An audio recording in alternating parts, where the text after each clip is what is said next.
I am Jagat Singh Chhokar in my YouTube channel Math Zone.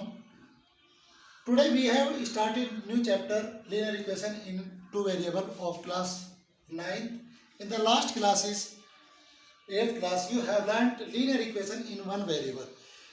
So what is the linear equation in one variable? For starting this topic मैं आपको याद दिला देना चाहता हूँ कि जो स्टूडेंट्स न्यू हैं, पहली बार हमारे चैनल को देख रहे हैं, वो हमारे चैनल को सब्सक्राइब जरूर करें ताकि हमारे जो आने वाले वीडियोज हैं वो आपको बिना विलम्ब मिल सके। और जो बच्चे हमारे वीडियो को देख रहे हैं तो वो उसे लाइक और शेयर करना ना भूलें। तो आइए आते हैं अपने टॉपिक पर। Linear equation in one variable क्या होता है, ये आप पिछली क्लास में पढ़ चुके हैं। ऐसी इक्वेशन जिसके अंदर केवल एक वेरिएबल होता है। An equation in the form of a x plus b equal to 0 और a x equal to c, where a and b c are real number in which a is not equal to 0. If a equal to 0, then the value of x will be equal to 0 and your variable finish. So that it is compulsory that a coefficient of x should not be 0. I have taken some example. 4x plus 3 equal to 0, 2x minus 3 equal to 5, etc. These are two examples of linear equation in one variable. तो how we solve it? तो यहाँ पर देखिए x का coefficient 4 है, not equal to 0। यहाँ x का coefficient 2 है, नॉट इक्वल टू 0। इसके साथ में यहाँ पर 0 कांस्टेंट टर्म दी हुई है और यहाँ पर दिया है 4x के साथ में 3। इसी तरह इसे सेकंड इक्वेशन को अगर हम देखते हैं तो माइनस का 3 और 5 ये दोनों कांस्टेंट टर्म है। तो ये टू वेरिएबल का वन वेरिएबल का क्वेश्चन है। और इसके अंदर हम देखते हैं कि जब हम ये सोल्व करते हैं तो कैसे करते हैं। तो 4x इक्वल टू ये 3 ट्रांसपोज करेंगे, 3 इधर आ जाएगा तो x इक्वल टू -3/4। तो इस तरह x की वैल्यू ओनली सिंगल वैल्यू आती है। और यहाँ देखते हैं, इसको चेक करते हैं तो 2x equal to 5 minus plus हो जाएगा और इस तरह से 8x इक्वल टू 8/2 4 जा, इस तरह x की वैल्यू आ गई 4।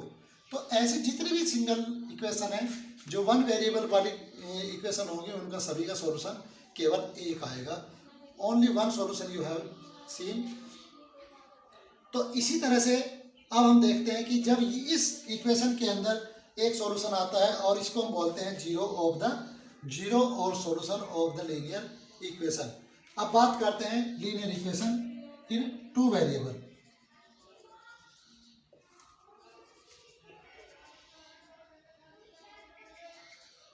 टू वेरिएबल की इक्वेशन में क्या होता है कि इसके अंदर कंपल्सरी होता है कि हमारे पास मिनिमम दो वेरिएबल होने चाहिए। और दो वेरिएबल के लिए जो इक्वेशन हमारी होगी, जैसे यहाँ पर है ए एक्स प्लस बी, तो यहाँ पर हमारा x के साथ साथ y इक्वेशन भी y वेरिएबल जिसे प्रेजेंट होगा। तो ऐसी इक्वेशन जो इसकी फॉर्म होगी a x plus b y plus c equal to 0, ये ax plus b y plus c equal to 0 ये एक स्टैंडर्ड इक्वेशन है। टू वेरिएबल की इक्वेशन। यहाँ पर x and y two variable है, जहाँ पर a b and c are real numbers. और इन रियल नंबर के साथ साथ इसमें एक और कंडीशन ये है कि यहाँ पर x का जो कोएफिशिएंट है a और y का कोएफिशिएंट है b, ये भी 0 नहीं होने चाहिए। तो ये इसकी एक कंडीशन होगी कि a और b is not equal to 0, क्योंकि इनमें से अगर कोई भी अगर a 0 हो जाएगा तो ये x फिनिश हो जाएगा और वेरिएबल केवल y आपके पास में रहेगा। तो इस तरह से ये वन वेरिएबल की इक्वेशन हो जाएगी। सेम यही प्रोसेस अगर y की कोएफिशिएंट b 0 हो जाता तो ये इक्वेशन फिर वन वेरिएबल में कन्वर्ट हो जाएगी। तो इस तरह से इक्वेशन का ये कंपल्सरी होगा कि ऐसी इक्वेशन में इन वैल्यूज को ध्यान से देखें और ये वैल्यू नॉन जीरो होनी चाहिए, तभी हम इस इक्वेशन को इस फॉर्म में लिख सकते हैं। Where a b and c are real number. तो इस कंडीशन में अगर दी हुई है तो ये स्टैंडर्ड इक्वेशन होती है इसकी। अब हम देखते हैं कुछ एग्जांपल्स लेकर। 2x minus y equal to 7, x minus 3y equal to 9 और x/5 minus y/3 equal to 7 etcetera. तो ये जो तीन एग्जाम्पल दिखाई दे रहे हैं, इन तीनों में ही हम देखते हैं कि तीनों में ही टू वेरिएबल दिए हुए हैं और यहाँ x/5 - y/3 = 7, ये भी एक टू वेरिएबल वाला क्वेश्चन है, इक्वेशंस हैं। तो इन्हें सॉल्व करते समय क्या, अगर हमें सोल्व करना है तो इसके अंदर हमें दो वेरिएबल है, तो कम से कम इसके अंदर जब सोल्व करेंगे तो हमें x और y की दो की वैल्यू चाहिए, और इस तरह से x की वैल्यू यहाँ पर प्लेस करें तो y की वैल्यू आ जाएगी, y की वैल्यू रखें तो x की वैल्यू आ जाएगी। इस तरह से आपकी इक्वेशन सोल्व हो सकती है। चेक करते हैं, एक इक्वेशन को देखते हैं कि ये 2x - y = 7 दिया हुआ है। इस इक्वेशन में हमें क्या, और the coefficient of x y in the examination 1 marks questions will be asked what is the a b and c in the given equation. तो उससे पहले हम इक्वेशन को सोल्व करते हैं और दी हुई इक्वेशन को इसी फॉर्म में कन्वर्ट करते हैं। तो जैसे हमारी इक्वेशन दी हुई है 2x - y, और यहाँ पर प्लस c इधर कांस्टेंट टर्म में लाए तो इधर 7 को ट्रांसपोज करके लेके आएंगे तो इधर 7 = 0। तो इस तरह से हमारी इक्वेशन सॉल्व हो जाती है और ये इसी फॉर्म में आ जाती है। तो इसे कंपेयर करते हैं बाई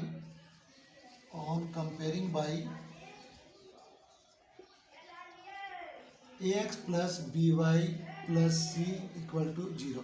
तो आप देख रहे हैं कि a की वैल्यू यहाँ पर क्या होगी 2, तो यहाँ a = 2 है, और b y के साथ कोएफिशिएंट है तो b y का यहाँ कोएफिशिएंट दिया हो -1, तो इस तरह -1, और c की वैल्यू -7।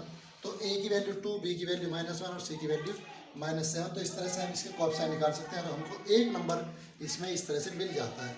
इसी तरह जो हमारी इक्वेशन ये दी हुई है x/5 - y/3 = 7, इसको सोल्व करने के लिए दिया हुआ इक्वेशन में इसमें डिनोमिनेटर में 5 और 3 दिया हुआ, तो इसको हम पहले एलसीएम लेकर इसको देखते हैं कि 5 और 3 का एलसीएम आता 15 की जब इसे सोल्व करते हैं तो यहाँ पर 3x - 5y = 15 7 × 105 इक्वेशन सोल्व हो जाएगी हमारी, और फिर यहाँ पर ये कांस्टेंट हम इसमें कोएफिशिएंट फाइंड कर सकते हैं। इसके बाद हम ये जानना चाहते हैं कि दी हुई इक्वेशन में, जैसे लीनियर इक्वेशन में हमने देखा है कि दी हुई इक्वेशन हमारी 1 वेरिएबल की है, तो इसमें ax + b = 0 के फॉर्म में इक्वेशन दी हुई है, और यहाँ से जब हम x की वैल्यू फाइंड करते हैं तो ax = -b और x = -b/a, इस तरह से x का सॉल्यूशन हमें यहाँ से फाइंड किया जा सकता है। तो ये एक रिक्वायर्ड सॉल्यूशन होता है कि दी हुई इक्वेशन का केवल एक ही सॉल्यूशन होगा। इसी तरह से जब हम यहाँ पर देखते हैं तो इस इक्वेशन को सोल्व करने के लिए ऐसी वैल्यू जो x और y की वैल्यू प्लेस करने के बाद में इसके कांस्टेंट टर्म को सेटिस्फाई है, लेफ्ट हैंड साइड और राइट हैंड साइड इक्वल आ जाए। यहाँ पर x की वैल्यू क्या है वो रखें, y की वैल्यू रखें। अगर लेफ्ट हैंड साइड इस राइट हैंड साइड 9 के इक्वल हो जाता है तो वो इक्वेशन वैल्यूज उसके सॉल्यूशन कहलाते हैं। तो इन सॉल्यूशन को x और y की वैल्यू को हम उसके इक्वेशन के सॉल्यूशन, उनके जीरोज या फिर रूट्स भी बोलते हैं।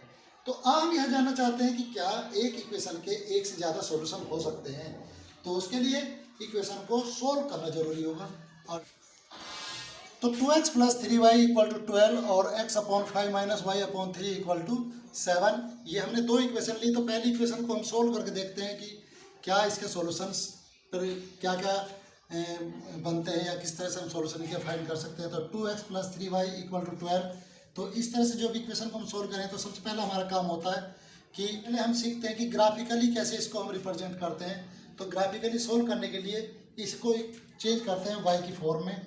तो 3x जो हमारी इक्वेशन दी हुई होती है ax + by + c = 0, तो इस इक्वेशन को हम सोल्व करते हैं तो ये by = -c - ax और y = माइनस कॉमन लें तो c + ax/b। तो इस तरह से इस फॉर्म में हमें इक्वेशन को कन्वर्ट करना होगा और तब इसके हमें सॉल्यूशन फाइंड करेंगे। तो सॉल्यूशन निकालने के दो तरीके हैं हमारे। तो आप सबसे पहले इस स्टेप में भी इसको ट्रांसपोज कर सकते हैं। तो 3y = 12 - 2x और y = 12 - 2x और ये 3 में जाएगा तो इस तरह 3। तो ये आपकी एक इक्वेशन हो गई, जो इसे यहाँ पर आप x की वैल्यू डिफरेंट ले सकते हैं, आपकी जो इच्छा वो रख सकते हैं। लेकिन इसको इजीली सॉल्व करने के लिए हमारे पास में दो चीज़ें हैं।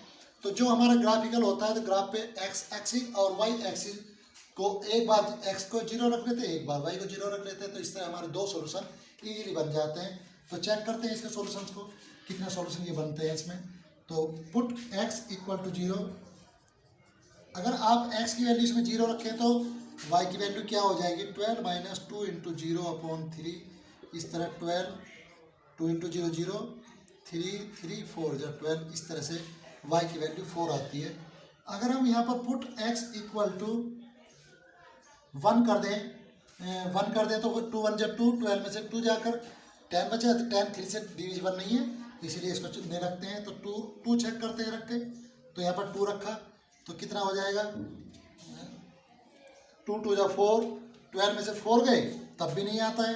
तो इसके बाद में 3 देखते हैं, तो x इक्वल टू 3 को चेक करते हैं, तो y equal to 12 minus 2 into 3/3 equal to 12 minus 6/3 equal to 6/3, 3 2 जा 6। इस तरह y की वैल्यू आपके पास में 2 आ जाती है x की वैल्यू 3 रखने पर। तो इस तरह से हमारे पास में 2 सॉल्यूशन हुए, एक ये और एक ये था x इक्वल टू 0 पर वैल्यू y की 4। तो 2 सॉल्यूशन हमारे पास आ जाते हैं। इसी तरह डिफरेंट x की वैल्यू डिफरेंट हो तो y की भी डिफरेंट वैल्यू इसे कॉरस्पॉन्ड हमें आती जाएगी। और इस तरह से हम देखेंगे कि इस इक्वेशन में कहीं पर भी कोई सोल्व एंड नहीं होता है और x की और y की वैल्यू मिलती ही जाती है। x से कॉरस्पॉन्ड y की वैल्यू हर बार नई वैल्यू आती जाएगी। तो इससे हम देखते हैं, अगर यहाँ पर इक्वेशन के अंदर अगर y की वैल्यू 0 रख दें, तो हमने x की वैल्यू 0 रख के देखा हुआ है, y की वैल्यू रखते हैं तो 2x into 2x plus 3 into y की वैल्यू 0 इक्वल टू 12। तो इस तरह से 3 इंटू 0 0 हो जाएगा और 2x इक्वल टू 12 और x इक्वल टू 6। तो इस तरह से x इक्वल टू 6 और y की वैल्यू 0। तो इस तरह से हमारे पास में इसके सॉल्यूशन आते हैं। और ये सॉल्यूशन हम देखते हैं कि इस तरह y की वैल्यू फाइंड करने के लिए x के डिफरेंट सॉल्यूशन होंगे, डिफरेंट वैल्यूज होंगे, तो y की भी वैल्यू डिफरेंट होंगी। और इस तरह से हम इस कंक्लूजन पर पहुंचते हैं कि जितनी भी लीनियर इक्वेशन इन 2 वेरिएबल होंगी उनके इन्फिनिट मैनी सॉल्यूशंस होंगे। तो ऐसी linear equation in 2 variable has infinite many solutions. तो अब बात आती है graphically representation of 2 variables, equation of 2 variable. और 2 वेरिएबल की हमारी थी equation 2x plus 3y equal to 12 थी। तो इसमें जो हमारे सॉल्यूशन इस y equal to 12 minus 2x/3 की फॉर्म में आए थे, अब उन सॉल्यूशन को हम एक टेबल में इसको यहाँ पर कलेक्ट कर लेते हैं। 0 रखने पर हमारी y की वैल्यू 4 आई थी, x की वैल्यू 3 रखने पर 2 आई थी और 6 की वैल्यू रखने पर हमारी y की वैल्यू 0 आई थी। तो हमारे पास में इस तरह 3 सॉल्यूशन आते हैं, 3 सॉल्यूशन हमने लिए और इन 3 सॉल्यूशन के बेस पर एक ग्राफ रिप्रेजेंट करते हैं। इसके पहले हम ये और बताना चाहते हैं कि अगर x की वैल्यू 0 है तो y की 4 थी और y की वैल्यू 0 है तो x की वैल्यू 6 है। तो ये 2 कोऑर्डिनेट एक्सिस x कोऑर्डिनेट पर और y कोऑर्डिनेट पर हमारा जो सॉल्यूशन आएगा वो दोनों को इंटरसेक्ट करेगा, दोनों कोऑर्डिनेट एक्सिस को। तो जिन पॉइंट पर करता है, तो इसलिए मिनिमम जब भी आप ग्राफिकली रिप्रेजेंट करें इक्वेशन को, तो मिनिमम आपके पास ऐसे 2 सॉल्यूशन होने चाहिए ताकि आपकी इक्वेशन को सॉल्यूशन को ग्राफ पर रिप्रेजेंट किया जा सके। तो ग्राफ की हम ग्राफ बना लेते हैं और ग्राफ के 2 एक्सिस यहाँ पर प्लॉट कर लेते हैं, x और y एक्सिस। तो यहाँ पर देखते हैं कि x की वैल्यू 6 है तो 6 की तरफ ज़्यादा कर लेते हैं और इस तरह से जो हमारे ग्राफ आता है वो ग्राफ बन जाएगा आपके पास में। तो इस तरह से हमारे हम ये ग्राफ प्लॉट कर लेते हैं, कोऑर्डिनेट एक्सिस खींच लेते हैं जिनके पर 1 2 3 4 इक्वलिटी डिस्टेंस पर। ग्राफ पेपर में हमारे में कॉलम खींचे होते हैं तो इसलिए वहाँ पर हमें कोई प्रॉब्लम नहीं आती है। और लेकिन यहाँ पर जो फेक कॉपी में वैसे बिना ग्राफ के हम करते हैं तो वहाँ पर हमें ध्यान रखना होगा कि हर एक कॉलम के बीच में इक्वल डिस्टेंस होना चाहिए। तो ये इधर पॉजिटिव होते हैं, ये हमारे राइट साइड में, ये इसके लेफ्ट में नेगेटिव होंगे। इस तरह ये वाई कोऑर्डिनेट जो ऊपर होगा वो पॉजिटिव और नीचे वाला नेगेटिव एक्सिस होता है। अब यहाँ से देखते हैं कि यहाँ x की वैल्यू 0 है तो 0 4, इट मीन्स ये जो कोऑर्डिनेट है ये हमारा y एक्सिस पर लाई करेगा। तो x की वैल्यू 0 है तो 0 x की तरफ नहीं जाता, 0 के यहाँ 0 के ऊपर ये 4 है तो ये फर्स्ट हमारे पास इसका कोऑर्डिनेट आ जाए 0 4। इस तरह साइकिल 3 के ऊपर और y की 2, तो यहाँ से इसके ऊपर 3 2 इसका कोऑर्डिनेट होगा। और तीसरा कोऑर्डिनेट हमारा आता है 60। तो x की वैल्यू 6 है, y की वैल्यू कुछ नहीं है, तो इसके लिए यहाँ 60 है। तो इस तरह से हमारे पास में 3 कोऑर्डिनेट जो आए, तो इनको हम ज्वाइन कर लेते हैं।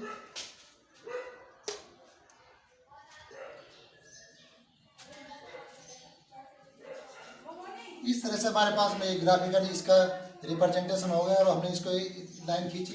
तीनों पॉइंटों से होती है एक स्ट्रेट लाइन जाती है, और ये इस तरह से जितनी भी 2 वेरिएबल की इक्वेशंस होंगे, इनका जब भी हम ग्राफिकली रिप्रेजेंट करें तो हम देखेंगे कि हर एक इक्वेशन इसको एक स्ट्रेट लाइन देता है, यानी इसका मीन्स है कि स्ट्रेट लाइन ही हमें मिलती है और इसके जितने भी सॉल्यूशन होते हैं।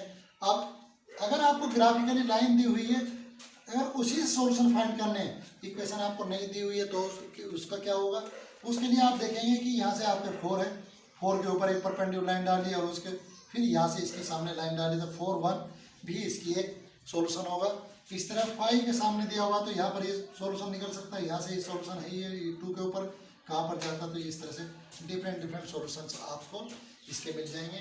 तो आप ग्राफिकली रिप्रेजेंट भी कर सकते हैं और ग्राफिकली अगर आपको दिया हो तो उससे उसके सॉल्यूशन भी फाइंड कर सकते हैं। और इस इक्वेशन के ऊपर, इस लाइन के ऊपर इसकी इक्वेशन का नाम लिख दीजिए, तो 2x + 3y = 12। इस तरह से आपकी क्लियर हो जाता है। तो हम देखते हैं कि इस इक्वेशन के हर पॉइंट पर एक सॉल्यूशन होगा, चाहे वो रेशनल की फॉर्म में हो, या फिर वो इंटीजर की फॉर्म में हो, या फिर वो नेचुरल या होल नंबर की फॉर्म में हो। तो इस तरह से आपको डिफरेंट प्लेस पर डिफरेंट सॉल्यूशन मिलेंगे और आपके पास 3 फाइनाइट मैनी सॉल्यूशंस इस इक्वेशंस के मिलते हैं। एक बात और आपको बता देना चाहता हूँ कि कुछ ग्राफ्स में हमें दिया होता है, कहीं कहीं पर ये पूछ लिया जाता है कि what is the equation of the equation parallel to x axis या पैरेलल टू y एक्सिस। तो जब x एक्सिस के पैरेलल कोई इक्वेशन पूछी है तो उसमें y = 0 होती है, और y x के पैरेलल अगर कोई लाइन खींचते हैं, तो जैसे लाइन है तो ये y एक्सिस है, इसके पैरेलल अगर कोई लाइन होती है तो वो इस तरह से लाइन जाएगी, तो ये y x के पैरेलल होगी। तो इन ऐसी इक्वेशंस को जब तक आपको वैल्यू नहीं दी होती, केवल आपको पूछा जाता है कि y x से पैरेलल एक लाइन लिखिए, तो उसकी इक्वेशन होगी x = 0, और x के पैरेलल अगर कोई लाइन खींचनी है तो वो होगी y = 0। तो ये x की इक्वेशन है, x एक्सिस के पैरेलल, और ये इसी तरह y एक्सिस के पैरेलल जो लाइन होती है वो x = 0 होता है। इट मीन्स क्या है कि जब 2 वेरिएबल में अगर कोई इक्वेशन दी हुई है तो हम एक देखते हैं इस तरह क्वेश्चन कि अगर आपको दिया हुआ x = 3/2, तो इट मीन्स क्या है कि यहाँ पर ये इक्वेशन हमारी क्या हुई, 2x = 3, और जब 2x = 3 है तो ये 1 वेरिएबल में इक्वेशन दी हुई है। इसका मतलब है कि x का केवल हमें एक ही सॉल्यूशन मिलना है, 3/2, और 3/2 मीन्स 1.5, तो यहाँ पर ये 1.5 है x की वैल्यू। अब यहाँ पर जब हम इसको प्लॉट करें तो ये इक्वेशन जो हमारी यहाँ जाती है वो इस पॉइंट से ऊपर जाएगी। इस तरह से इस इक्वेशन का ग्राफिकली रिप्रेजेंटेशन हो, तो हम देखते हैं कि x की वैल्यू यहाँ पर फिक्स है 3/2, लेकिन y की वैल्यू यहाँ पर डिफरेंट बढ़ती जा रही है। 1 पर भी 3/2 है, 2 पर भी 3/2, 3 पर भी, इस तरह -1 रखें तो भी 3/2 है, 2 रखें तो भी। तो ऐसे ही कैसे हुआ कि हमें ये इक्वेशन स्ट्रेट लाइन में आई? तो दी हुई इक्वेशन को हम इसको लिख सकते हैं इस फॉर्म में, 2x + 0y 0 × y = 3, क्योंकि y वेरिएबल इसमें नहीं है, तो इस y वेरिएबल का जो कोएफिशिएंट है वो 0 हम रख के इस इक्वेशन को सोल्व कर सकते हैं। और इस तरह से यहाँ पर दी हुई इक्वेशन में क्या लिखेंगे, तो 2x = 3 - 0 × y, और x = 3 - 0 × y/2। तो इसमें जहाँ जो भी y की वैल्यू रखे हम रखते जाएंगे, जैसे हमने 1 रखा तो 1 पे भी 0 रहेगा, 3/2 रहेगा, 2 रखा y की प्लेस पर तो 0 × 2 0 हो जाएगा, 3 का 3 आएगा। तो हर केस में आप y की वैल्यू कोई भी रखें, हमेशा x की वैल्यू 3/2 ही आती जाएगी। तो इस तरह से जब प्लॉट करें तो ये इसके पैरेलल लाइन आ जाएगी। तो ये कंडीशन हमारी पैरेलल लाइन की होती है कि x दिया है तो वो y के पैरेलल होगी, और y = वैल्यू दी हुई है तो वो x अक्ष के पैरेलल होगी। तो प्यारे बच्चों, आज की वीडियो में केवल इतना ही हम बताना चाहते थे कि कैसे किस तरह से हम लीनियर इक्वेशंस को प्लॉट करते हैं, ग्राफिकली करें या फिर उसको सॉल्यूशन करें। तो इसमें ग्राफिकली सॉल्यूशन करने के दौरान में हम देखते हैं कि स्ट्रेट लाइन आती है और यहाँ पर सॉल्यूशन इनफाइनाइट आते हैं। तो यही हम बताना चाहते हैं कि वन वेरिएबल में केवल एक सॉल्यूशन आता है और इसमें यहाँ पर इनफाइनाइट मैनी सॉल्यूशंस आते हैं। तो प्यारे बच्चों, अभी भी अगर आपके पास इस टॉपिक से रिलेटेड कोई प्रॉब्लम है तो कृपया हमें कमेंट करिए और कमेंट में लिखिए आपकी प्रॉब्लम क्या है, ताकि हम अपने नेक्स्ट वीडियो में आपको उन प्रॉब्लम्स को सोल्व कर सकें।